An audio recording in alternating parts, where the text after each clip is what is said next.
Bismillahirrahmanirrahim. Assalamualaikum warahmatullahi wabarakatuh.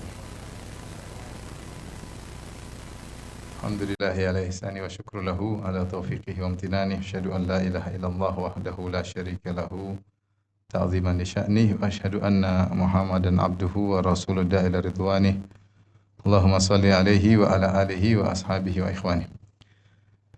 Hadirin dan hadirat yang dirahmati Allah Subhanahu wa taala, kita lanjutkan bahasan kita dari Surat Al-Furqan. Pada pertemuan lalu kita sampai pada ayat kelima, yang dimana pada ayat-ayat kelima dan sebelumnya menjelaskan tentang orang-orang kafir Quraisy yang mereka mencela Al-Quran. Ya, mereka mengatakan Al-Quran hanyalah dongeng-dongeng orang-orang terdahulu. Demikian juga Al-Quran itu hanyalah karangan Muhammad dan juga teman-temannya kerjasama, ya. Dan sudah kita bantah pada pertemuan lalu, ya.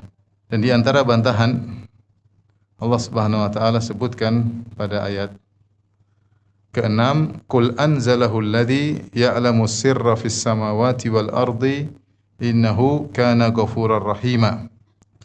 Kata Allah Subhanahu wa taala, katakanlah bahwasanya yang menurunkan Al-Quran adalah, katakanlah Muhammad untuk bantah mereka, Al-Quran itu bukan karangan saya, bukan hasil kerjasama antara saya dengan sekelompok orang, saya tidak didikte, tetapi anzalahu alladzi ya'lamu sirra, yang menurunkannya adalah Allah yang mengetahui rahasia fis samawati wal ard, di langit dan di bumi. Innahu kana ghafurar rahima, dan dialah Allah yang Maha Pengampun lagi Maha Penyayang. Maksudnya di sini bantahan terhadap tuduhan-tuduhan mereka bahwasanya Al-Quran adalah karangan Muhammad dari beberapa sisi. Allah cukup mengatakan yang menurunkan adalah yang mengetahui rahasia langit dan rahasia bumi. Rahasia siapa yang di langit dan rahasia apa yang di bumi. Artinya Allah Subhanahu wa taala mengajak mereka untuk merenungkan. Lihat isi Al-Quran. Isi Al-Quran isinya pembahasan tentang langit, tentang bumi, tentang kabar-kabar umat-umat terdahulu, tentang masa depan, tentang perkara detail-detail, tentang perkara-perkara yang tidak mungkin diketahui oleh Muhammad. Muhammad itu siapa? Mau tahu semua ini? Mau tahu tentang berita langit, berita bumi, tentang jin, tentang malaikat, tentang masa lalu, tentang masa depan. Allah mengkhabarkan hal-hal yang kemudian terjadi, hal-hal gaib yang kemudian terjadi. Ini yang tahu ini cuma alladzi ya'lamu sirra fis samawati wal ard. Yang tahu ini hanyalah yang mengetahui seluruh rahasia di langit maupun di bumi. Maka ini bantahan telak, kalau ini karangan Muhammad, Muhammad tak bakalan bisa ngarang seperti ini. Enggak bisa. Kalian tahu, kalian orang cerdas wahai orang Quraisy. Dan isi Al-Qur'an menunjukkan bahwasanya yang membuat ini atau yang menurunkan Al-Qur'an bukanlah manusia, karena kalau Muhammad terbatas pengetahuannya. Makanya Allah mengatakan ya'lamu sirra fis samawati, dia mengetahui rahasia langit dan rahasia bumi. Maka tidak mungkin Al-Quran ini merupakan karangan Muhammad, ya. Ini disebutkan oleh Tabari rahimahullahu taala, ya. Tafsir dari ayat ini bahwasanya firman Allah anzalahu alladzi ya'lamu sirra, yang menurunkan, yang mengetahui rahasia langit dan bumi, menunjukkan isi Al-Quran ini penuh dengan perkara-perkara yang luar biasa, ya, yang begitu detail. Demikian juga Al-Quran kalau kita perhatikan, ya, dan ini konsekuensi dari yang menurunkannya adalah mengetahui segala sesuatu, isinya sangat detail. Tapi masalah sains juga ada, masalah medis juga ada, ya. Masalah fisika juga ada, masalah kimia juga ada dalam Al-Quran. Kalau kita lihat, yang itu tidak mungkin Muhammad tahu. Tidak mungkin Muhammad tahu masalah-masalah seperti ini. Masalah masalah hal-hal yang terkait dengan sains yang Muhammad jauh dari sallallahu alaihi wasallam, jauh dari ilmu-ilmu seperti ini. Kemudian terkait dengan segala hal, masalah adab, ya, masalah hukum-hukum yang luar biasa, adab-adab Islami, ya. Artinya enggak mungkin, karena Al-Quran ini menjelaskan segala hal, ya. Maka tidak mungkin sosok seperti Muhammad bisa menguasai semua ini, ya.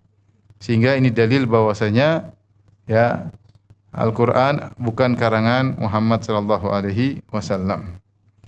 Berikutnya firman Allah Subhanahu wa taala, juga bantahan berikutnya dari firman Allah, "Qul anzalahu alladzi ya'lamu sirra fis samawati wal ard." Katakanlah wahai Muhammad, bantahlah mereka dengan berkata, yang menurunkan adalah Allah yang mengetahui rahasia langit dan bumi. Yaitu kita tahu orang-orang musyrikin mereka juga percaya terhadap Tuhan. Mereka percaya terhadap Allah Subhanahu wa taala dalam banyak ayat. Wala in sa'altahum man khalaqas samawati wal ard, kalau engkau bertanya kepada mereka siapa yang menciptakan langit dan bumi, la yaquluna Allah, mereka berkata Allah. Wala in sa'altahum man khalaqahum, kalau kau bertanya kepada mereka siapa yang menciptakan mereka, mereka mengatakan Allah. Makanya mereka haji, mereka umrah, nenek moyang mereka yang bangun Ka'bah, nenek moyang mereka adalah Ibrahim alaihissalam dan Ismail, dan mereka orang-orang Quraisy adalah penghuni tanah suci Mekah, dan mereka yang mengurusi Ka'bah dari dulu, sehingga mereka percaya namanya Allah Subhanahu wa taala. Maka Rasulullah disuruh bantah oleh Allah, kalau memang kalian percaya Allah Subhanahu wa taala itu ada, dan kalian tahu Allah mengetahui segala rahasia langit dan bumi, harusnya kalau ini Quran adalah karangan saya, harusnya Allah turunkan siksaan kepada saya. Kalau ternyata ini Quran hanyalah karangan saya, Allah tahu atau tidak? Tentunya Allah pasti tahu.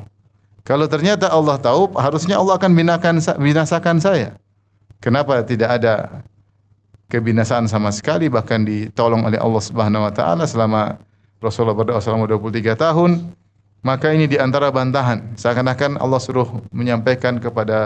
menyuruh Nabi menyampaikan kepada mereka, kalau memang Al-Quran ini adalah karangan saya, ketahuilah Allah mengetahuinya. Dan kalau Allah mengetahuinya, maka Allah akan membinasakan saya dan menurunkan hukuman kepada saya.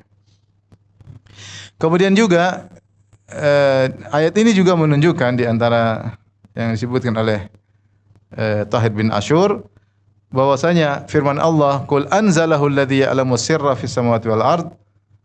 Katakanlah yang menurunkan Al-Qur'an yang mengetahui rahasia langit dan bumi. Ini secara tidak langsung mengajak mereka untuk mentadabburi Al-Qur'an, mentadabburi, karena Al-Qur'an ternyata isinya sangat luar biasa. Kalian tadabburilah, renungkanlah, benarkah ini perkataan Muhammad?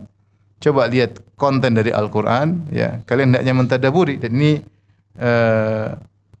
agar mereka mentadabburi isi Al-Qur'an. Kemudian juga ayat ini juga mengandung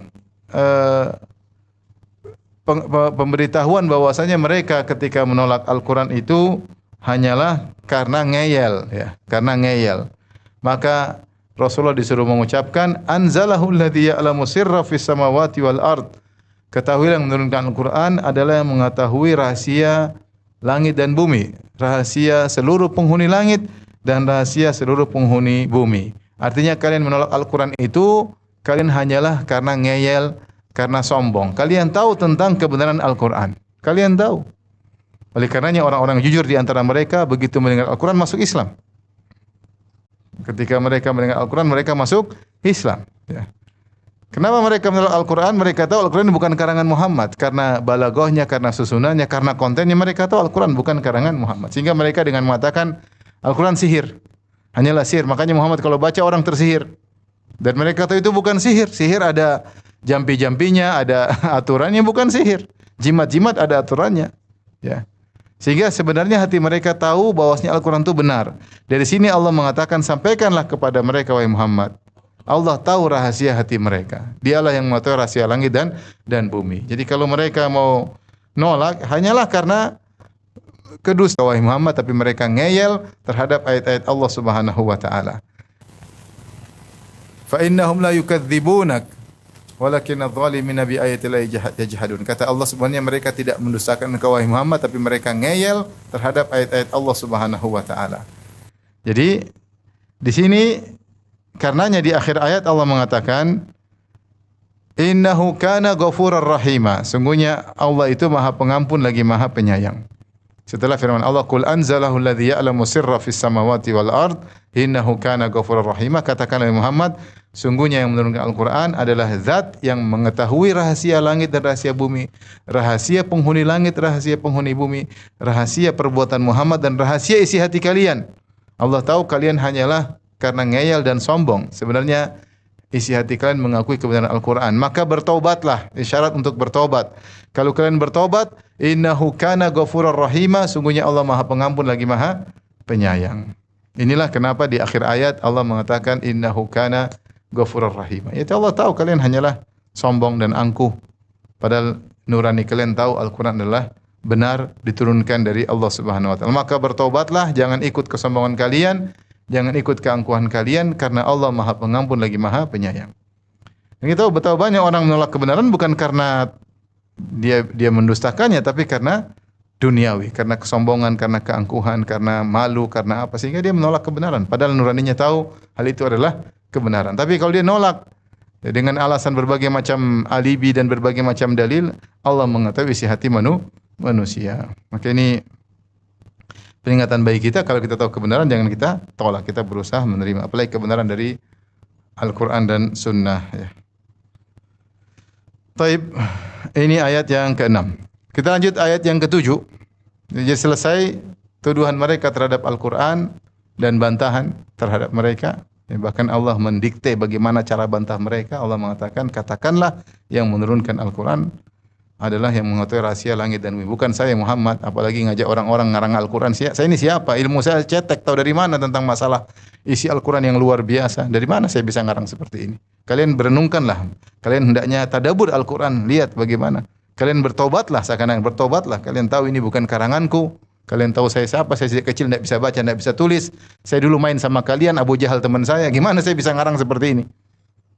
Kapan saya kumpul-kumpul sama teman-teman kemudian bikin Al-Quran? Teman-teman saya mana yang ngumpul-ngumpul ngarang Al-Quran mana? Kalian tahu, itu semua hanyalah kesombongan kalian. Maka bertaubatlah, sungguhnya Allah Maha Pengampun lagi Maha Penyayang. Saya sempat lihat klip ada orang bule ya, di internet ada namanya juga ya.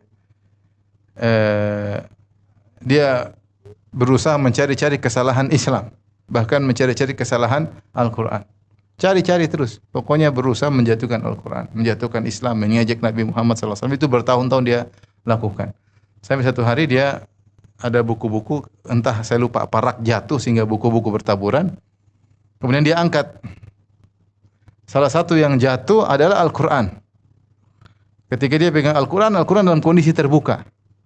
Ketika kondisi terbuka, matanya langsung melihat satu ayat. Ayat tersebut dalam surat Al-Hajj ayat 22. Yang maknanya, atau Allah berfirman, fa innaha la ta'mal absaru walakin ta'mal qulubul lati fis sudur. Sungguhnya yang buta bukanlah mata, tetapi yang buta adalah hati.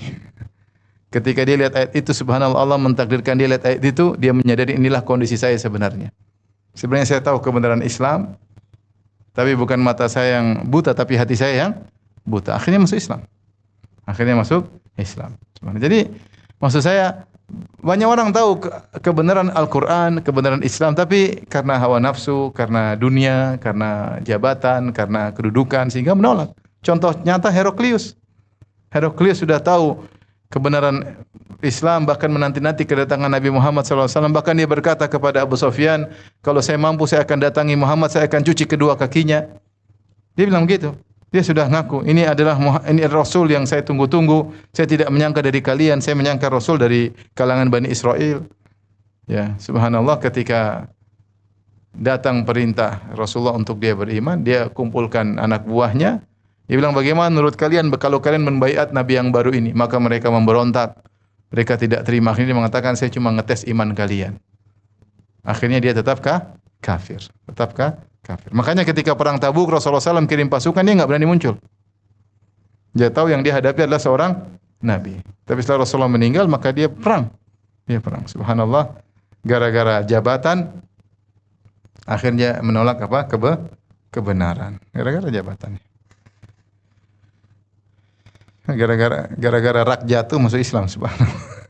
Lihat Al-Quran, subhanallah, menakjubkan ya. Orang masuk Islam itu dengan berbagai macam sebab. Salah satunya sebab ada di YouTube, dia wawancara dengan orang bule tersebut. Baik, kita lanjutkan. Ayat berikutnya, ayat ke-7. Setelah mereka tidak puas mencela Al-Quran dan dengan berbagai macam dalih yang ngawur yang mereka tahu dalih tersebut tidaklah benar, mulai berpindah kepada mencela Muhammad sallallahu alaihi wasallam. Mereka berusaha mencela Muhammad ya. Jadi karena mereka tidak mencela Allah, mereka tidak bilang Tuhan tidak ada, enggak. Mereka enggak pernah bicara gitu. Mereka tahu Al-Qur'an Allah itu ada. Cuma mereka mengingkari Allah tidak pernah turunkan Al-Qur'an, Allah tidak pernah punya rasul namanya Muhammad. Adapun Allah mereka tidak bahas. Karena mereka mengakui Allah Subhanahu wa taala. Makanya orang kafir banyak namanya Abdullah. Orang kafir banyak namanya siapa? Abdullah. Mereka berhaji, mereka umrah. Dari dulu mereka berhaji berumrah. Cuma mereka musyrikin. Taib. Pada ayat ke-7 mereka mulai mencela Rasulullah sallallahu alaihi wasallam. Allah berfirman, "Wa qalu ma li hadzal rasuli ya'kulu at-ta'ama wa yamshi fil aswaq. Laula unzila ilaihi malakun fayakuna ma'ahu nadhira." Mereka berkata, Rasul macam apa ini? Kok makan makanan dan berjalan di pasar? Laula unzila ilaihi malak. Kenapa tidak diturunkan kepadanya malaikat? Fayakuna ma'ahu nadhira. Sehingga malaikat bersama-sama dengan dia memberi peringatan. Kemudian ayat ke-7, au yulqa ilaihi kanzun au takunu lahu jannatun ya'kulu minha. Atau kenapa tidak diturunkan kepadanya harta yang banyak? Ya. Sehingga kalau harta banyak ngapain pergi ke pasar, hartanya banyak, bagi-bagi sama kita. Au takunu lahu jannatun ya'kulu minha, atau dia punya kebun di rumah, kaya raya punya kebun, tidak perlu jualan, pergi ke pasar beli belanja, di rumah aja punya kebun banyak. Wa qala adh-dhalimuna in tattabi'una illa rajulan mashhura. Maka berkata orang-orang zalim, sungguhnya yang kalian ikuti hanyalah seorang lelaki yang tersihir. Mulai mereka mencela Muhammad sallallahu alaihi wasallam ya.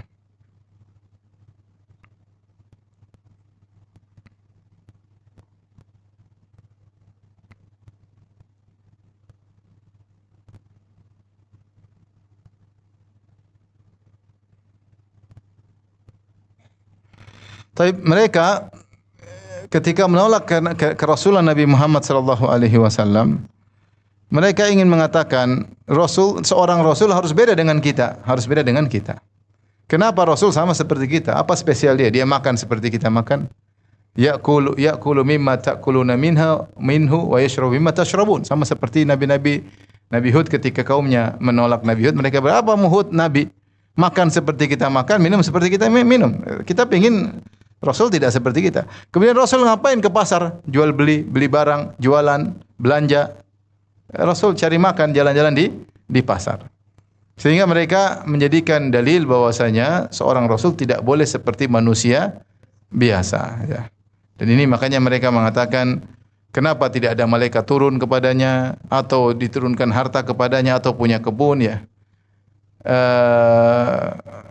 Oleh karenanya mereka sering mengatakan demikian. Seperti dalam surat Al-Isra, mereka mengatakan, "Lan nu'mina laka hatta tafjura lana minal ardi yanbu'a, aw takuna laka jannatun min nakhilin wa 'inabin fatufajjiral anhara khilalaha tafjira, aw tusqita as-samaa'a 'alaina kisafan, aw tarqa fi as-samaa'i walan aw takuna laka jannatun min nakhilin ya wa 'inabin fatufajjiral anhara khilalaha tafjira." Dalam surat Al-Isra mereka mengatakan, kami tidak akan beriman kepada engkau Muhammad sampai kau keluarkan kota Mekah ini keluar banyak mata air ya. Atau kau punya kebun, ada kebun korma, ada kebun anggur, fatufajjiral anhara khilalaha tafjira, kemudian di tengah-tengah kebun tersebut ada sungai mengalir. Jadi mereka bilang, Muhammad kalau kau ingin diakui sebagai nabi, rubah kota Mekah jadi puncak Bogor maksudnya. Mereka ingin Mekah seperti puncak Bogor. Ada kebun korma, ada kebun ini, ada sungai di tengah-tengahnya. Ya. Au ayakuna laka baitun min zukhrufin. Atau kau punya rumah yang mewah terbuat dari emas. Ya. Ya. Au tarqa fis sama. Jadi mereka ingin Nabi SAW kalau mau jadi diakui sebagai seorang rasul harus beda, tidak boleh seperti model Muhammad yang mereka lihat. Ini tentunya tidak harus seperti itu ya. Pertama kita ingin jelaskan bantahannya. Justru ketika Allah menurunkan atau mengutus seorang rasul dari kalangan manusia adalah nikmat. Laqad manallahu 'alal mu'minina idz ba'atsa fihim rasulan min anfusihim. Kata Allah Subhanahu wa taala, sungguh Allah beri karunia kepada orang-orang beriman ketika mengutus seorang rasul dari jenis mereka.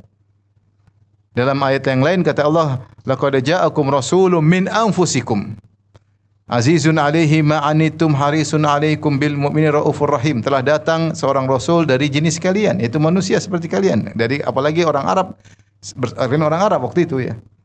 Azizun 'alaihi ma 'anittum, yang merasa berat apa yang beratkan kalian. Harisun 'alaikum, yang semangat agar kalian mendapat petunjuk. Bil mu'minina raufur rahim, sangat sayang kepada kaum mukminin dan sangat lembut. Tapi kalau nabi dari kalangan malaikat tidak bisa dicontoh, tidak bisa dicontoh. Tapi seorang rasul dari kalangan manusia itu yang bisa dicontoh. Yang rasul tersebut ya qul innama ana basyarun mithlukum yuha ilayya. Katakanlah aku hanyalah seorang manusia seperti kalian, hanya saja aku diberi wahyu. Jadi di antara karunia justru rasul dari kalangan manusia agar bisa dicontoh. Makanya Allah mengatakan laqad kana lakum fi Rasulillah uswatun hasanah. Sungguh pada diri Nabi ada uswah hasanah. Nah, kalau dia malaikat gimana kita meniru? Rasulullah turun diutus seorang manusia memberi teladan dalam kehidupan rumah tangganya, dalam kehidupan kesehariannya, dalam kehidupan bertetangganya, dalam ibadahnya, maka hikmah sangat banyak. Tapi kalau malaikat sudah enggak bisa, kita gimana mau niru malaikat? Ya. Bagaimana mau niru malaikat? Jadi justru dengan seorang rasul dari kalangan manusia, justru itulah hikmah yang sangat agung, itulah karunia. Makanya Allah mengatakan laqad mannallahu 'alal mu'minina idz ba'atsa fihim rasulan min anfusihim. Sungguh Allah telah memberi karunia kepada kaum mukminin ketika mengutus orang rasul dari jenis mereka sendiri. Kemudian yang kedua, mereka ingin rasul kalau bisa di kalangan malaikat ya. Makanya dalam surat Al-Isra kata Allah Subhanahu wa taala, setelah mereka minta agar Rasulullah punya kebun, Rasulullah menjadikan kota Mekah seperti seperti apa tadi? Seperti puncak Bogor. Ya. Au yakuna laka baitun min zukhrufin aw tarqa fis sama' wa lan nu'mina liruqiyyika hatta tunazzila alaina kitaban naqra'u. Kata Allah, qul subhana rabbi, katakanlah wahai Muhammad, subhana rabbi, maha suci Rabbku, hal kuntu ila basyara rasulah, aku hanyalah manusia yang diutus, aku bukan malaikat. Yang kedua, seandainya Muhammad sallallahu alaihi wasallam seperti yang mereka inginkan, seperti malaikat bisa bercahaya, kemudian bisa ini, bisa anu. Lama-lama Muhammad disembah. Dan Muhammad itu diutus bukan untuk disembah, tapi untuk mengajarkan sunnah-sunnah, ajaran-ajaran agar mereka bisa beribadah kepada Allah. Kita enggak usah bicara Rasulullah, bicara manusia biasa saja disembah, ya atau tidak? Nabi Isa gitu aja disembah atau tidak? Nabi Isa yang makan, yang minum, yang tidur, yang kelaparan, yang bakalan mati juga, ya. Itu aja disembah. Gimana lagi kalau Rasulullah SAW seperti apa? Malaikat. Enggak usah Nabi Isa, banyak mayat-mayat aja disembah, udah dikubur disembah. Orang datang minta-minta, meyakini keyakinan macam-macam, ya. Sampai ada yang mengatakan kota kita ini dijaga oleh wali, jangan macam-macam dengan wali tersebut. Yang jaga kota Allah bukan wali, paham? Wali jaga dirinya enggak bisa, gimana mau jaga kota? Itu aja banyak orang nyembah. Gimana kalau Rasulullah SAW kemudian punya ini, punya anu, bisa terbang, bisa ini, bisa, orang bakalan nyembah Nabi Muhammad SAW. Oleh karenanya Rasulullah SAW dalam bentuk manusia, maka itu adalah hikmah dari Allah. Rasulullah SAW diutus oleh Allah dengan penuh kesederhanaan. Dia melakukan sebab-sebab untuk hidup.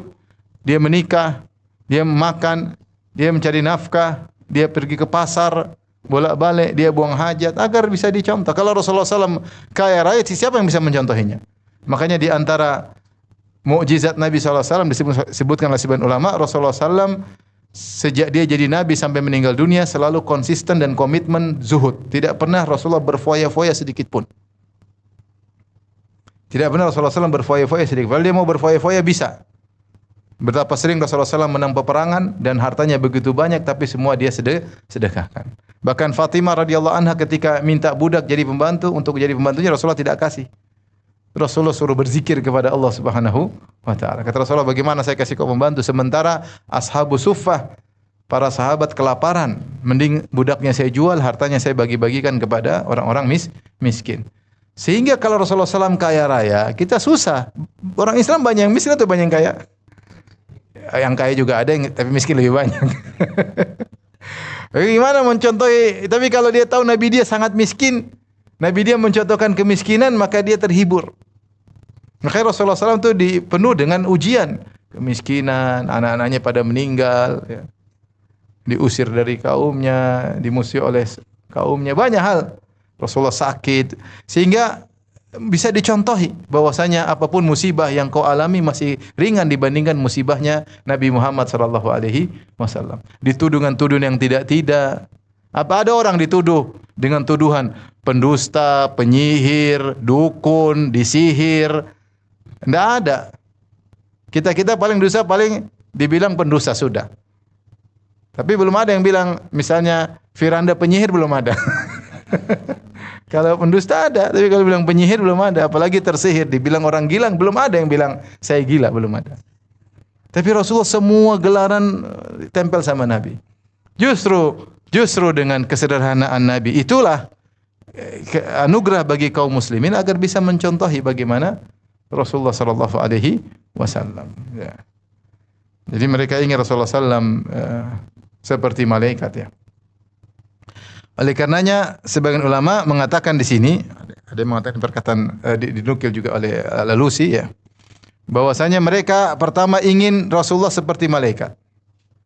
Kalau Rasulullah SAW tidak bisa jadi malaikat, paling tidak ada malaikat yang turun nemani.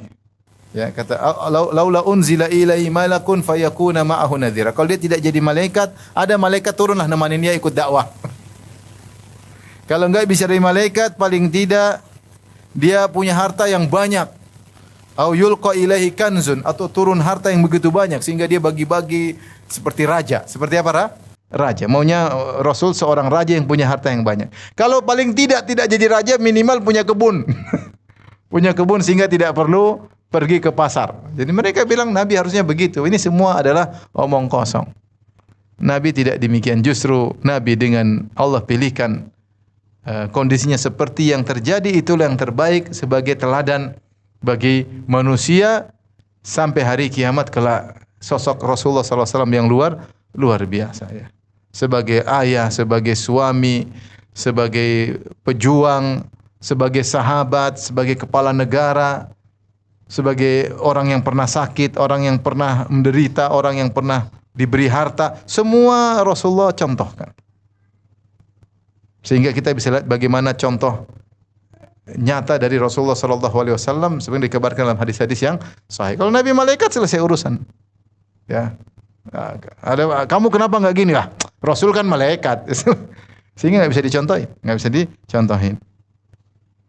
Kemudian setelah itu Allah mengatakan di akhir ayat pada ayat yang ke-8, wa qala adh-dhalimuna in tattabi'una illa rajulan mashhura. Sebelumnya Allah sebutkan demikianlah bukan cuma Muhammad sallallahu alaihi wasallam saja, ya, yang berjalan di pasar dan makan makanan, bahkan seluruh rasul pun demikian. Dalam ayat 20 nanti akan datang kata Allah Subhanahu wa taala, "Wa ma arsalna qablaka minal mursalina illa innahum la ya'kuluna at-ta'ama wa yamshuna fil aswaq." Dan tidaklah kami utus sebelum engkau Muhammad, sebagai hiburan kepada Rasulullah. Tidaklah kami utus sebelum engkau Muhammad para rasul kecuali mereka seluruhnya makan makanan dan mereka juga jalan di pasar, bukan cuma kau saja. Ya, mereka mencela-cela Muhammad, apa rasul makan makanan, apa rasul kayak kamu pergi ke pasar. Kata Allah, ma arsalna qablaka minal mursalina illa innahum la ya'kuluna at-ta'ama wa yamshuna fil aswaq.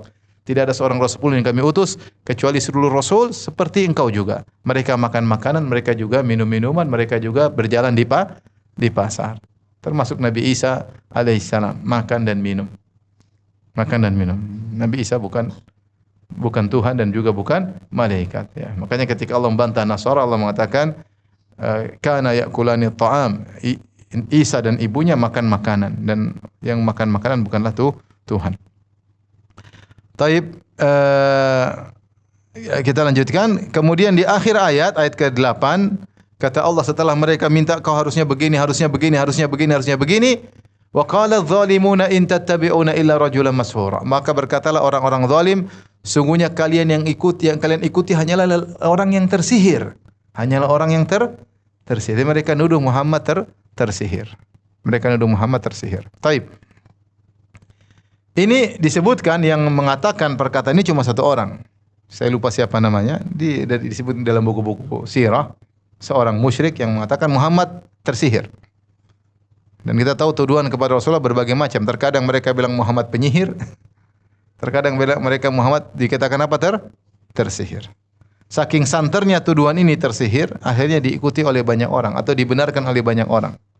Makanya Allah menyandarkan meskipun yang ngomong satu orang, tetapi Allah mengatakan waqala adh-dhalimuna, berkata orang-orang zalim. Allah gunakan dalam bentuk jamak untuk menunjukkan perkataan ini diterima oleh orang-orang Quraisy. Meskipun pencetusnya cuma satu orang. Dan ini hati-hati, bisa jadi pelaku maksiat cuma satu orang, namun ketika yang lain ikut menerima, membenarkan, maka hukumnya sama. Sama seperti Salih bin Qudar. Salih bin Qudar dia yang membunuh ontanya Nabi Saleh. Idzim ba'asha athqaha. Ketika bangkit orang yang paling celaka di antara mereka, kemudian dia bunuh onta Nabi Saleh. Tetapi ketika yang bunuh meskipun satu orang, Allah menyandarkan perbuatan tersebut kepada banyak orang. Kata Allah, fa'aqaruha. Ya, kata Allah mereka pun menyembelih atau membunuh ontanya Nabi Saleh. Allah menggunakan lafal jamak. Kenapa? Meskipun yang eksekutor cuma satu orang, tetapi disepakati oleh yang lainnya. Maka yang lainnya juga kena dosa. Meskipun yang melakukan satu orang. Sama seperti ini. Wa qala adh-dhalimuna, yang bilang Muhammad tersihir satu orang. Tetapi disepakati oleh yang lainnya. Maka Allah menyandarkan kepada mereka semuanya. Wa qala adh-dhalimuna, mereka orang zalim karena mereka setuju. Mereka setuju. Saking tersebarnya Muhammad tersihir, datanglah seorang sahabat namanya Dhimat, ya, Al-Azdi, yang dia pernah datang kepada Rasulullah. Dia masih kafir, dia niat baik, dia ingin menyembuhkan Rasulullah sallallahu alaihi wasallam. Dia mengatakan, Rasulullah, saya dengar kau tersihir, saya dengar kau gila, ya, saya ingin menyembuhkan engkau. Ya, saking terkenal Rasulullah tersihir dan apa gila, ya, sampai ada datang ingin mengobati Nabi, punya baca-bacaan ingin mengobati Nabi, ya. Bayangkan ada seorang dai berdakwah terus datang bilang, Ustaz, saya dengar antum gila, Ustaz, ya. Saya ingin mengobati antum, Ustaz. Ini saya bawa obat-obatan. Kira-kira gimana? Menyedihkan, ya. Artinya Rasulullah dikatakan orang yang tersihir. Demikianlah mereka bingung. Mereka bilang Rasul tersihir, mereka mengatakan juga Rasulullah penyihir. Kata mereka, wa qala adh-dhalimuna in tattabi'una illa rajulan masura. Dan Allah mengatakan, berkata orang-orang zalim, karena mereka berbuat zalim, mereka tahu Muhammad tidak tersihir. Mereka tahu Muhammad bukanlah tersihir. Mereka tahu Muhammad waras. Mereka tahu Muhammad bukan orang gila. Mereka tahu Muhammad bicaranya jelas. Ya, cuma tuduhan yang dipaksakan. Makanya Allah mensifati mereka dengan zalim. Mereka menzalimi Rasulullah sallallahu alaihi wasallam dengan tuduhan yang tidak benar. Seandainya ada sedikit-sedikit Rasulullah gila sedikit atau ngomong ngelantur sedikit, bolehlah dikatakan tersihir. Tapi Rasulullah SAW tidak. Perkataan jelas, teratur. Rasulullah SAW perkataan jelas, teratur. Bahkan Rasulullah kadang ngomong sampai diulang 2-3 kali. Ya, semua perkataannya menakjubkan. Bahkan hadis-hadis Nabi menakjubkan. Bahkan di antara mukjizat Nabi SAW adalah utiya jawami'ul kalim. Rasulullah diberikan perkataan yang singkat namun padat. Siapa yang takjub dengan sabda Nabi SAW, min husni islamil mar'i tarkuhu ma la ya'ni. Di antara keelokan Islam seorang meninggalkan yang bukan urusannya. Indah atau tidak? Indah. Orang kalau baca hadis-hadis Nabi, innamal a'malu binniyat, amalan tergantung apa? Niatnya. Amal indah-indah, ya. Kalau orang tahu sabda-sabda Nabi tidak butuh perkataan Aristoteles, Plato, Sokrates, dia enggak perlu. Dia enggak perlu. Dia sudah cukup dengan sabda-sabda Nabi. Nah, bagaimana seorang sosok seperti Rasulullah yang perkataannya semuanya indah, perkataan teratur, wahyu dari Allah, kemudian dikatakan tersihir, dikatakan orang gila, enggak logis sama sekali. Makanya yang nekat menuduh Rasulullah adalah penyihir atau tersihir atau orang gila, hanyalah orang zalim, maksa untuk mengatakan Nabi demikian. Makanya Allah mengatakan wa qala adh-dhalimuna in tattabi'una illa rajulan masura. Berkata orang zalim, sungguhnya kalian hanya mengikuti seorang yang sedang tersihir. Dia kata seorang yang lelaki yang tersihir. Allah bantah, yang ini Allah tidak perlu bantah. Allah hanya mengatakan, "Unzur kaifa darabu lakal amsala, fadhallu fala yastati'una sabila." Lihatlah wahai Rasulullah, bagaimana mereka membuat perbandingan, perumpamaan-perumpamaan tentang dirimu. Fadhallu, mereka sesat, fala yastati'una sabila, dan mereka tidak sanggup untuk punya jalan untuk meragukan kerasulanmu. Jadi Allah mengatakan, lihat bagaimana, jadi enggak perlu dibahas, mereka ngawur ya. Gimana nuduh kau macam-macam, gimana bisa nuduh engkau sebagai seorang yang tersihir? Mereka enggak tahu cara, enggak ada syubhat sama sekali. Kalau syubhat tuduhan itu mungkin teratur, ada dalilnya, enggak ada sama sekali. Hanya sekedar nuduh begitu saja. Nuduh begitu saja. Gimana bilang Muhammad tersihir? Di dalam lain waktu mereka mengatakan penyihir. Dalam waktu mereka mengatakan Al-Quran adalah sihir. Dalam waktu mereka mengatakan Muhammad orang gila. Dalam waktu mereka mengatakan pendusta. Ngawur, asal ngomong ngawur. Tanpa ada sedikit pun dalil yang bisa dijadikan pegangan. Sehingga kata Allah, "Unzur kaifa darabu lakal amsal." Lihatlah bagaimana cara mereka nuduh engkau. Fadhallu, mereka tersesat. Tidak tahu cara membuat syubhat. Enggak tahu. Ada orang kalau bikin syubhat teratur. Orang liberal kalau bikin syubhat teratur. Ini ngawur, asal bicara. Enggak ada kaitannya Rasulullah sallallahu alaihi wasallam. Bagaimana seorang yang kata Allah, "Ma yantiqu anil hawa in huwa illa wahyu yuha." Dia tidak pernah berbicara dengan hawa nafsunya, tetapi wahyu yang diturunkan kepadanya. Yang perkataannya utiya jawami'ul kalim, diberikan di antara keistimewaan Nabi, perkataannya singkat namun padat. Bagaimana tidak pernah berdosa selama kalian kenal dia. Wa ma sahibukum bimajnun. Kawan kalian Muhammad bukanlah orang gila. Kalian tahu sejak kecil siapa Muhammad. Muhammad jalan sama kalian, main sama kalian, tinggal bersama kalian, main sama Abu Jahal. Kalian tahu siapa Muhammad. Tiba-tiba kalian bilang dia dusta. Enggak mungkin. Hanya ngaco. Jadi asal nuduh. Asal nuduh yang mungkin syubhat ini bermanfaat bagi orang luar Mekah. Kalau orang Mekah enggak mungkin. Tapi mereka bikin isu supaya orang-orang dari luar Mekah kalau datang ke Mekah terkena isu tersebut. Tapi orang yang tinggal di Mekah tahu siapa Muhammad. Tidak mungkin dia seperti itu. Jadi segala tuduhan hanyalah ngawur, kata Allah, fadhallu. Mereka hanya tersesat, tidak tahu cara untuk menuduh, fala yastati'una sabila, dan mereka tidak mampu untuk meragukan kerasulanmu. Sebelumnya mereka telah mengatakan engkau adalah as-sadiqul amin, seorang yang jujur dan terpercaya. Maka kemudian Allah bantah permintaan mereka.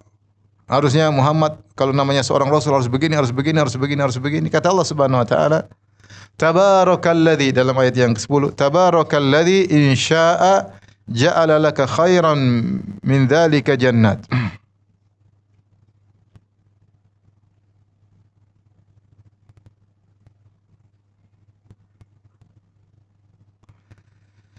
Yaitu Maha Suci Allah yang jika Dia menghendaki niscaya akan dijadikannya bagimu yang lebih baik dari yang demikian. Jannatin tajri min tahtihal anhar wa ja'alaka qusura. Maka Allah akan jadikan di dunia ini kalau Allah mau, Allah jadikan bagi engkau Rasulullah taman-taman lebih daripada yang mereka inginkan, dan Allah jadikan bagi engkau istana-istana lebih daripada apa yang mereka inginkan, ya. Lebih dari apa yang mereka inginkan. Tetapi tidak perlu, karena mereka, taruhlah Allah kasih itu semua, mereka tetap tidak akan beriman. Permintaan mereka itu pertama tidak ada kaitannya dengan seorang rasul. Seorang rasul tidak harus demikian. Yang kedua, kalaupun Allah jadikan Muhammad kaya raya, toh mereka tidak bakalan beriman kepada Muhammad. Jadi, tapi Allah tidak berkehendak, karena ada hikmah Allah menjadikan engkau wahai Rasulullah sebagaimana engkau bukan kaya raya, bukan punya istana, bukan macam-macam. Di antara hikmahnya agar engkau bisa diteladani. Agar engkau bisa diteladani. Agar mengingat bahwasanya dunia ini hanyalah sementara. Agar umatmu tahu bahwasanya dunia hanyalah sementara. Agar engkau diuji dan umatmu tahu bahwasanya umat Muhammad pun akan diuji. Ya. Kalau ternyata Rasulullah SAW semua keinginan orang kafir dipenuhi, maka tidak ada namanya ujian. Bukankah hidup ini ujian? Kalau ternyata Abu Jahal pengen ini, Rasulullah kabulkan. Rasulullah kayak Tuhan. Abu Jahal minta ini, iya. Abu Lahab minta ini, iya. Lah Rasulullah. Terus ya berarti Rasulullah seperti itu Tuhan. Seperti Tuhan berarti tidak ada ujian, padahal Allah ciptakan manusia untuk diuji. Maka sosok nabi yang pantas untuk dijadikan ujian ya sosok Muhammad sallallahu alaihi wasallam. Rasul dalam hadis kata Allah dalam Qudsi, "Innama abtalika wa abtali bika." Dalam hadis yang sahih kata Allah dalam hadis Qudsi, "Ya Rasulullah, sungguhnya aku akan mengujimu dan aku menguji manusia denganmu." Aku akan mengujimu dan Rasulullah penuh dengan ujian. Subhanallah, hidup dengan penuh ujian. Wa abtali bika, dan aku akan menguji manusia denganmu. Kalau Muhammad ternyata semua yang orang minta dia kasih, Muhammad bukan ujian. Justru sosok Muhammad sallallahu alaihi wasallam yang sederhana, yang seperti itu, inilah yang menjadi ujian orang beriman atau tidak. Tapi Allah kasih mukjizat yang cukup untuk orang beriman. Mukjizat Nabi banyak. Kalau itu saja tidak bisa membuat orang beriman, nah, mau dikasih mukjizat sebanyak apapun tidak bakalan beriman. Ya. Makanya dalam dalam ayat yang lain ya, seperti dalam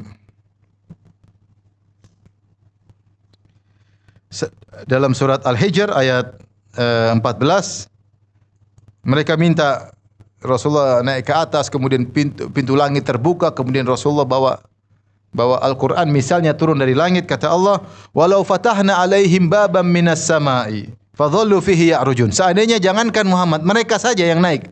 Allah bukakan pintu langit, kemudian mereka naik ke langit untuk ketemu Allah atau untuk menerima kitab suci. Kalaupun sampai mereka seperti bukan Muhammad, mereka yang naik ke langit, Allah bukakan pintu langit, laqalu innama sukkirat absaruna bal nahnu qaumun mashhurun. Mereka bakalan berkata, kita sedang tersihir. Ya. Kita sedang dibuat, mata kita sedang tertutup dan kita sedang tersihir. Maksudnya apapun yang Allah kasihkan, mereka tidak bakalan beriman. Makanya Allah mengatakan, kalau Allah berkehendak mudah wahai Muhammad. Mau kasih kau macam-macam mudah, cuma aku tidak mau kasih engkau seperti itu karena akan menghilangkan hikmah ujian. Akan menghilangkan hikmah ujian. Contoh, Rasulullah SAW pun ketika perang ada saatnya menang, ada saatnya kalah. Ada saatnya ada yang selamat, ada banyak yang meninggal dunia. Kalau setiap pasukan pasti menang, tidak pernah kalah, tidak ada yang mati, tidak ada ujian. Semua orang akan masuk Islam. Paham enggak? Kalau semua orang Islam pasti kaya raya, semua orang akan masuk Islam. Maka hilanglah nilai ujian di atas muka bumi ini. Padahal kita diciptakan untuk diuji. Antum bayangkan misalnya ada pasukan Islam, pasti menang, tidak ada yang mati, musuh pasti kalah. Semua orang masuk Islam enggak? Masuk Islam. Semua orang Islam pasti kaya raya, enggak ada yang miskin, semua orang masuk Islam enggak? Masuk Islam. Tetapi demikianlah Allah jadikan terkadang menang, terkadang kalah. Ada yang menang, ada yang meninggal dunia mati syahid. Terkadang kaya, terkadang miskin, terkadang jaya, terkadang terkena musibah, berbagai macam ya, sehingga nilai ujian tetap ada. Kalau Muhammad ternyata sallallahu alaihi wasallam diberikan kekayaan yang kaya raya, maka hilang nilai ujian. Kemudian Allah jelaskan pada ayat 11, bal kadzdzabu bis-saah, tetapi pada hakikatnya mereka telah mendustakan hari kiamat. Ini sebenarnya mereka tuh ngomong ngalor ngidul, tuduh sana sini. Intinya mereka ingin mendustakan hari kiamat. Bahwasanya hari kiamat tidak ada. Jadi seakan-akan sudah terpatri dalam diri mereka hari kiamat mustahil. Seperti dalam firman Allah Subhanahu wa taala, "Qul man yuhyil 'idhama wa hiya ramim." Ya. Ketika seorang dari mereka berkata, "Man yuhyil 'idhama wa hiya ramim." Siapa yang bisa menghidupkan tulang belulang lagi padahal sudah hancur lebur? Ini logika menurut mereka enggak masuk akal. Dan logika ini sudah terpatri dalam diri mereka, sulit untuk mereka tolak, sehingga semua ayat-ayat terkait hari kiamat mereka mengatakan tidak mungkin. Jadi mereka menolak Al-Quran, di antaranya menurut mereka enggak ada namanya hari kiamat. Enggak ada namanya hari kiamat. Kata Allah Subhanahu wa taala, jadi kata Allah, bal kadzdzabu bis-saah, sungguhnya mereka itu nolak itu hanya karena mereka tidak mau mengakui adanya hari kiamat. Mereka tidak mau dibangkitkan. Ya. Innahum kanu la yarjuna hisaba. Mereka tidak ingin dihisab. Mereka tidak ingin dihisab. Mereka tahu mereka dihisab repot. banyak maksiat yang mereka lakukan, banyak riba yang mereka lakukan, banyak zina yang mereka lakukan, banyak kezaliman mereka. Kalau dihisab, enggak mau ada hisab-hisab. Hidup tidak nyaman. Kalau ada namanya hisab. Makanya di antara sebab ateis banyak. Di antaranya sebab ateis, orang tidak ingin hidup tidak nyaman. Dia setiap maksiat ingat hari kiamat, dia gelisah. Mengingat Tuhan, kalau ada Tuhan dia mau maksiat, dia gelisah. Supaya dia maksiat tanpa pusing.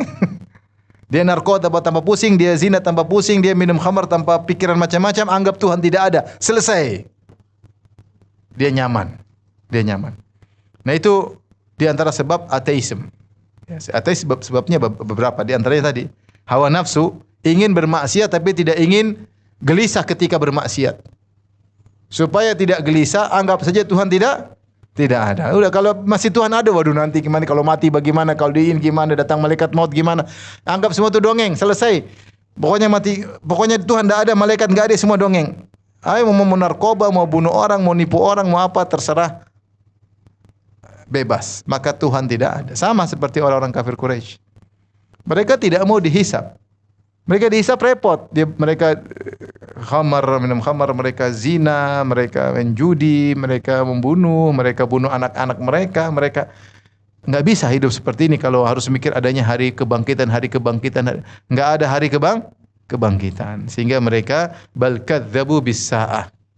Mereka menolak hari kebangkitan supaya nyaman kalau maksiat. Wa atadna liman kadzdzaba bis-saati sa'ira. Kemudian kata Allah, dan kami siapkan bagi orang yang mendustakan adanya hari kiamat dengan sa'ira. Sa'ira adalah salah satu nama dari hari neraka jahanam. Neraka jahanam namanya banyak, ada nar, ada ladha, ada jahannam, di antaranya sa'ir. Sa'ir adalah maknanya api yang dinyalakan, ditambah nyalanya. Sa'ir itu dinyalakan dan ditambah nyalanya. Ditambah apa? Nyalanya. Namanya sa'ir. Jadi api yang menyala-nyala. Kullama khabat zidnahum sa'ira. Setiap api mulai meredup, kami nyalakan lagi. Jadi api yang dinyalakan semakin tambah panasnya. Siapa yang mendustakan hari kiamat, maka kami siapkan neraka jahanam baginya, ya. Dan bukan cuma mereka saja, semua yang mengingkari hari kiamat akan disiksa dengan api neraka. Di antara bentuk pengingkaran terhadap hari kiamat seperti orang-orang musyrikin, tidak ada orang dibangkitkan. Tidak mungkin dibangkitkan. Di antara penolakan terhadap hari kiamat seperti pernyataan bahwasanya dunia ini daur ulang. Dia hanya 30.000 tahun, nanti berulang lagi seperti semula. Jadi enggak ada hari kiamat. Hukum kekekalan masa. Tidak akan ada hancur masa ini. Tidak akan berubah jadi alam yang lain. Jadi nanti berubah daur ulang. Selama puluhan ribu tahun daur ulang. Ini juga namanya mengingkari hari kiamat. Akan disiksa dengan api neraka jahanam. Di antara pengingkaran terhadap hari kiamat, misalnya mengatakan reinkarnasi. Bahwasanya manusia akan diberi hukuman pada kehidupan berikutnya. Bukan di alam barzah atau di alam akhirat, tapi pada kehidupan berikutnya. Ini juga namanya menolak hari kiamat. Seorang sekarang baik, nanti kalau dia mati hidup lagi, dia jadi orang lebih baik. Tapi kalau dia maksiat sekarang, dia mati bangkit lagi mungkin jadi kecoak, ya. Jadi ini di antara penolakan terhadap hari. Adapun kita orang Islam tidak. Pembalasan bukan di dunia, pembalasan di mana? Di alam barzah atau di hari kiamat. Jadi ini bentuk-bentuk orang yang menolak adanya hari kebangkitan. Demikian juga yang menolak hari kebangkitan dengan sempurna seperti Ibnu Sina yang mengatakan dibangkitkan cuma ruh bukan jasad. Jasad tidak mungkin dibangkitkan dan tidak masuk akal menurut dia. Ya, makanya dia dikafirkan oleh Ghazali, ya. Intinya bentuk pengingkaran terhadap hari kiamat banyak. Makanya Allah mengatakan wa atadna liman kadzdzaba bis-saati sa'ira, kami siapkan neraka jahanam yang apinya menyala-nyala bagi orang yang mendustakan hari kiamat dengan berbagai macam bentuk pendustaan. Mau model orang musyrikin atau model-model yang lain. Semua itu akan disiapkan api neraka bagi orang yang mendustakan hari kiamat yang sebagaimana Allah jelaskan. Ya. Baik. Kemudian Allah menjelaskan bagaimana dahsyatnya neraka hari kiamat. Kata Allah, "Idza ra'athum min makanin ba'idin sami'u laha taghayyuzan wa zafira." Ketika mereka dihadirkan pada hari kiamat dari jarak yang jauh, memakanin ba'idin, dari jarak yang jauh, ada yang mengatakan siapa namanya? Al-Muharrar al-Wajiz, yaitu Ibnu Atiyah mengatakan, ada yang mengatakan sampai 100 tahun perjalanan sebelum sampai ke neraka. Ya, jarak yang jauh mereka sudah mendengar geramnya neraka. Taghayyuzan itu kemarahan. Kemudian zafira, suara nyala. Jadi kalau taghayyuzan yaitu geram, orang sedang geram kemudian suara geram, itu kalau manusia kan wah, kalau manusia. Kalau zafir untuk manusia, orang sedang marah kemudian meredam amarah sehingga dadanya, itu namanya zafir. Kalau taghayyuz itu taghayyuz, itu kalau manusia. Neraka wallahu alam seperti apa? Bukan seperti saya tadi ya. Jadi ini Allah mengatakan dari jauh mereka sudah dengar geramnya neraka. Dan itu sudah membuat mereka ketakutan. Belum sampai sudah begitu dengar dari jauh. Mereka tersisa dengan siksaan batin sebelum disiksa secara fisik. Jadi idza ra'atu min makanin ba'idin, ketika neraka melihat mereka dari jauh, sami'u laha, jauh sekali, masih jauh. Taghayyuzan wa zafira, maka mereka mendengar suara neraka yang geram dan nafas yang menunjukkan kejengkelan, kemarahan. Keluar dari dada. Itu kalau manusia. Neraka seperti apa enggak tahu. Makanya dalam ayat yang lain, dalam kata Allah, takadu tamayyazu minal ghaiz. Hampir-hampir neraka lepas saking ngamuknya, marah ketika lihat ada orang masuk neraka, dia ingin lepas, ingin mengambil orang tersebut sebelum tiba. Apinya ingin mencelat kemudian mengambil orang tersebut. Ini saking ngerinya neraka jahanam. Beda dengan surga. Surga dari jauh sudah tercium wanginya, ya enggak? Surga sama, neraka modelnya begitu, surga juga demikian. Kalau surga, orang mau surga 40 tahun perjalanan atau sekian tahun perjalanan sudah tercium aroma wangi surga, ya.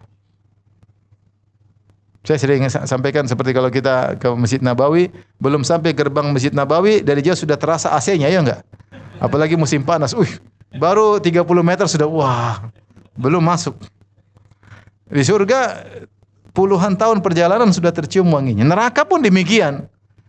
Dari jarak yang jauh sudah terdengar geramannya, kemarahannya, amukannya, siap membakar. Sampai lepas-lepas itu neraka, apinya ingin mencelat, ingin mengambil apa? Mengambil manusia untuk segera dibakar. Mengerikan. Maka Allah mengatakan, inilah sa'ira wa atadna liman kadzdzaba bisaati sa'ira, aku siapkan bagi orang yang mendustakan hari kiamat neraka yang apinya menyala-nyala, karena sa'ir namanya api yang menyala-nyala. Di antara dampak dari apinya yang menyala-nyala berkobar, dari kejauhan sudah terdengar suara geraman neraka, ya. Dan neraka sebagai dalam Al-Qur'an disebutkan dia berbicara. Ketika Allah mengatakan yauma naqul li jahannam halim talati wa taqulu hal min mazid. Hari di mana kami bertanya kepada neraka, kau sudah penuh belum wahai neraka? Kata neraka, hal min mazid, masih ada tambahan enggak? Kapling masih luas ya Allah. Ada tambahan enggak? Kapling masih luas. Ini neraka marah, neraka bicara. Kemudian kata Allah Subhanahu wa taala, "Wa idza ulqu minha makanan dhayyiqan muqarranina da'u hunalika thubura." Dan ketika mereka dilemparkan ke dalam di neraka, di tempat yang sempit, ya, di minha itu minan nar, makanan dhayyiqan, tempat yang sempit.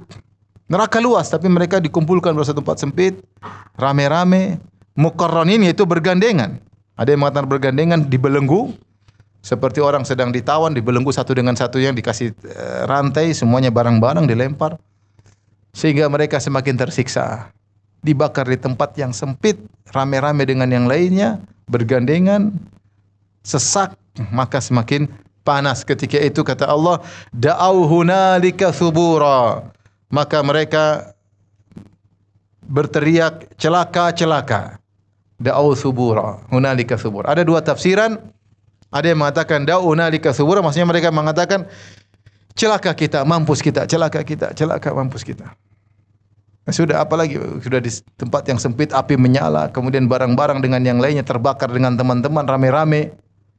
Ada yang mengatakan da'uluna laka subura, artinya mereka mengatakan ya Allah matikan kami, matikan kami. Tapi Allah tidak matikan mereka karena mereka sangat panas sehingga mereka minta mati. Maka Allah menghina mereka, kata Allah, la tad'ul yauma suburan wahidan wad'u suburan katsira. Janganlah kalian minta atau mengharapkan kematian sekali saja, tapi mintalah terus-terus. Matikan kami, tidak bakalan dimatikan. Mengatakan celaka kami, celaka, bilang terus celaka kalian tersiksa, tidak akan mengurangi siksaan kalian. Tidak ada rasa kasihan kepada kalian. Tidak ada rasa kasihan kepada kalian. Mau bilang celaka kami, hancur kami, binasa kami berulang-ulang 1.000.000 kali tidak akan mengurangi siksaan kalian. Atau kalian minta matikan kami 1.000.000 kali minta tidak akan matikan. Kata Allah, la tad'ul yauma suburan wahidan. Jangan minta celaka sekali, minta berulang-ulang. Wad'u suburan katsira. Waliyadzubillah, neraka jahanam mengerikan. Kata Allah, "Qul adzalika khairun am jannatul khuldi allati wa'idal muttaqun." Katakanlah wahai Muhammad, adzalika khairun? Apakah neraka itu lebih baik? Am jannatul khuldi allati wa'idal muttaqun, ataukah surga abadi yang Allah janjikan bagi orang bertakwa? Kanat lahum jazaa'u wa masira. Sungguhnya bahwa surga adalah balasan bagi orang-orang yang bertakwa dan tempat kembali orang-orang bertakwa. Mana lebih baik, neraka atau surga? Ini semua ejekan aja. Di neraka enggak ada kebaikan sama sekali. Tapi Allah menggunakan isim tafdhil, khairun, lebih baik. Biasanya isim tafdhil itu A lebih baik daripada B. Berarti dua-duanya ada kebaikan, paham? Tetapi A lebih baik. Tapi di kali ini surga dan neraka, mana lebih baik, surga atau neraka? Surga. Apakah neraka ada kebaikan sama sekali? Enggak ada. Neraka itu syarrun mahad, murni keburukan. Tapi Allah menggunakan apakah surga neraka lebih baik daripada surga, ini sekedar ejekan saja karena neraka tidak ada kebaikan sama sekali. Namanya tahakkum dalam istilah ahli tafsir. Allah ngejek. Qul adzalika khairun am jannatul khuldi allati wa'idal muttaqin. Ini pendapat. Tadi mengatakan qul adzalika, apakah yang mereka minta kepada engkau Muhammad bahwasanya engkau punya kebun, engkau punya gini, lebih baik ataukah surga yang Allah janjikan di akhirat kelak? Tapi pendapat yang lebih benar adalah pendapat pertama, qul adzalika maksudnya neraka. Apakah neraka lebih afdal, lebih baik ataukah surga yang Allah janjikan bagi orang-orang yang bertakwa? Dan ini ejekan bagi penghuni neraka dan juga ejekan bagi orang-orang Quraisy yang mereka menolak dakwah Nabi Muhammad sallallahu alaihi wasallam. Allah katakan kalau kalian mendustakan hari kiamat, kalian akan masuk neraka dengan neraka yang sangat mengerikan. Adapun orang bertakwa yang beriman kepada Rasulullah, maka akan mendapatkan surga. Kanat lahum jazaa'u wa masira. Surga merupakan balasan bagi mereka dan tempat kembali mereka. Kata Allah, lahum fiha ma yasha'una khalidin. Mereka di surga kekal di dalamnya apa yang mereka kehendaki. Jadi mereka ingin apa saja mereka akan dapat dan selama-lamanya seperti itu. Kana ala rabbika wa'dan mas'ula, dan ini adalah janji Tuhanmu, janji Allah Subhanahu wa taala yang ditanyakan atau diminta atau dimohonkan. Maka Allah menyebutkan kalau neraka orang minta-minta mati enggak dikasih mati. Di surga minta apa saja dikabulkan dan abadi. Lahum fiha ma yasha'un. Mereka di surga apa saja yang mereka minta, yang lebih afdal lagi khalidin, yaitu abadi. Apa yang mereka minta dikabulkan, dan itu adalah janji Allah mas'ula yang akan diminta oleh orang bertakwa. Mereka minta janji Allah kepada mereka tentang surga dan Allah berikan kepada mereka. Ada yang mengatakan wa'dan mas'ula itu Allah telah mengharuskan dirinya sendiri untuk memberi ganjaran surga. Ya Allah bertanggung jawab dengan janji ini. Kana ala rabbika wa'dan mas'ula, yaitu seakan Allah berkata janjiku surga kepada orang bertakwa adalah kepastian yang aku bertanggung jawab atas janjiku tersebut dan aku tidak akan menyelisih apa? Janji. Ya. Tentunya seorang beramal soleh sebanyak mungkin agar bisa meraih surga, karena di surga apa yang kita inginkan akan dikabulkan oleh Allah Subhanahu wa taala. Bahkan orang yang tidak punya anak pengen punya anak, Allah kasih. Kata Rasulullah sallallahu alaihi wasallam, al-mu'min in ishtaha waladan, seorang mukmin kalau ingin punya anak, maka Allah kasih anaknya tersebut, yaitu himluhu wa sinnuhu, maka dia hamilnya dan besarnya dalam sekejap, ya. Sekejap tahu-tahu Tidak tunggu hamil 9 bulan ibu-ibu, kelamaan. Cet langsung keluar. Karena di surga enggak ada nunggu, enggak ada apa nunggu. Tapi kalau pengen punya anak, kalau enggak punya, enggak pengin ya enggak apa-apa ya. Makanya Rasulullah mengatakan nishtaha waladan, seorang mukmin kalau pengin punya anak. Kalau tidak juga enggak ada masalah. Pengin apa saja dikabulkan. Sampai dalam hadis ada seorang badui, Rasulullah mengatakan inna rajulan min ahlil jannah, ada seorang dari penghuni surga ingin bercocok tanam. Ista'dzana rabbahu fi zara'. Dia minta izin kepada Allah untuk bercocok tanam, maka Allah berkata, "Alaysa fi ma syi'ta, alasta fi ma syi'ta?" Bukankah kau minta apa saja dikabulkan? Bala, tentu. Kenapa minta bercocok tanam? Masih banyak nikmat yang lain, ngapain minta apa? Bercocok tanam. Kata dia, "Walakinni uhibbu an azra'." Tapi saya ingin bercocok tanam. Nostalgia, pengin masa lalunya. Kata Rasulullah, kata Allah, silakan. Ketika dia ambil benih, dia taruh sebelum dia mengedipkan matanya, tiba-tiba tumbuh, tiba-tiba panen setinggi gunung. Jadi di surga enggak ada ngantri, enggak ada nunggu. Langsung hasilnya. Kemudian ada seorang Arab Badui ketika mendengar hadis Nabi, dia mengatakan ini pasti Quraisy atau siapa dia ini yang minta-minta bercocok tanam, pasti orang-orang ini ya. Adapun kami tidak ya. Jadi kalau ada orang di surga nanti kita dengar minta gudeg kayak orang Jogja pasti. Ya Allah, aku minta gudeg. Bukankah masih banyak makanan yang lain? Jadi pingin makan gudeg ya Allah. Ada yang tanya saya, Ustaz, kalau saya pingin main bola di surga bisa nggak? Bisa. Iya, tapi main sama siapa? Yang kedua, belum tentu sampai sana kok pingin main bola, belum tentu. Tapi kalau pingin main bola akan dikabulkan. Ustaz, kalau saya mau surga pingin main padel, ya mungkin saja. Pokoknya minta apa saja Allah kabulkan ya. Tapi apakah kau sampai sana masih mikirin itu? Wallahu a'lam. Itulah nikmat surga dan itu abadi selama-lamanya. Oleh karena seorang jangan malas-malasan, bersemangat untuk beramal saleh dan dari kemaksiatan. Demikian saja, wabillahi taufiq hidayah. Assalamualaikum warahmatullahi wabarakatuh.